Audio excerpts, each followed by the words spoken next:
અમદાવાદના રિવરફ્રન્ટ પર આજથી આંતરરાષ્ટ્રીય પતંગ મહોત્સવનો શુભારંભ થયો છે। મુખ્યમંત્રી ભૂપેન્દ્ર પટેલના હસ્તે મહોત્સવની શરૂઆત કરવામાં આવી છે। કાર્યક્રમમાં આ વખતે 47 દેશોના પતંગબાજો ભાગ લઈ રહ્યા છે, તો રાજ્યના 417 અને અન્ય 11 રાજ્યમાંથી પણ પતંગબાજો ઉત્સવમાં જોડાયા છે। 11 દેશોના બ્રાન્ડ એમ્બેસેડર પણ પતંગ મહોત્સવમાં ભાગ લેવા પહોંચ્યા છે। ત્યારે મુખ્યમંત્રી ભૂપેન્દ્ર પટેલે સંબોધન કર્યું અને કહ્યું કે હાલ પતંગ ઉદ્યોગ 700 કરોડનો આંક પાર કરી ચૂક્યો છે। સાથે જ અન્ય રાજ્યો અને વિદેશોમાં પણ ગુજરાતી પતંગો મોકલવામાં આવી રહ્યા છે, જેના થકી પ્રધાનમંત્રી મોદીના વિકસિત ભારતના લક્ષ્યને સાકાર કરવામાં ગુજરાતનો મહત્વનો ફાળો જોવા મળી રહ્યો છે। આપણો દેશ ઉત્સવોનો દેશ છે। ભારતમાં અનેક ઉત્સવોની ઉજવણી કરવામાં આવે છે। આ તહેવારોની સાથે સંદેશ પણ આપી જાય છે।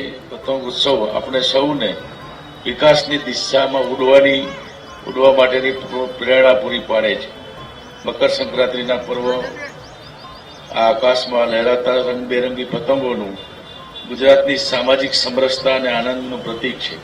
આ વખતે આંતરરાષ્ટ્રીય આ પતંગ મહોત્સવમાં 47 દેશોના 143 આંતરરાષ્ટ્રીય પતંગબાજો, 11 રાજ્યોના 52 રાષ્ટ્રીય પતંગબાજો, ગુજરાતના 11 શહેરોમાંથી 52 પતંગબાજોએ ભાગ લીધો છે।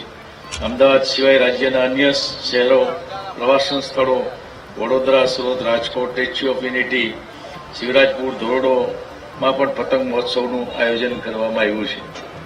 વડાપ્રધાનશ્રીના લોકલ ફોર વોકલ અભિયાનને પણ પતંગોત્સવમાં આવતા પ્રવાસીઓથી વેગ મળ્યો છે। આ ઉત્સવ દરમિયાન ફૂડ સ્ટોલ અને ક્રાફ્ટ સ્ટોલ ધારકોને લાખો રૂપિયાની આવક થાય છે। ઇન્ટરનેશનલ કાઇટ ફેસ્ટિવલમાં ગયા વર્ષે 5.64 લાખ લોકો જોડાયા હતા।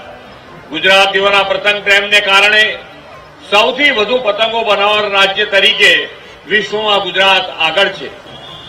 મોદી સાહેબે પતંગોત્સવના આ મંચ પરથી કહ્યું હતું કે આવનાર વર્ષોમાં ગુજરાતનો પતંગ ઉદ્યોગ 500 કરોડ રૂપિયાના આંબી જશે। તેમનું વિઝન જુઓ। આજે ગુજરાતનો આ પતંગ ઉદ્યોગ રૂપિયા 700 કરોડને પાર કરી ગયો છે અને દેશના પતંગ માર્કેટમાં 65% હિસ્સો ગુજરાત ધરાવે છે।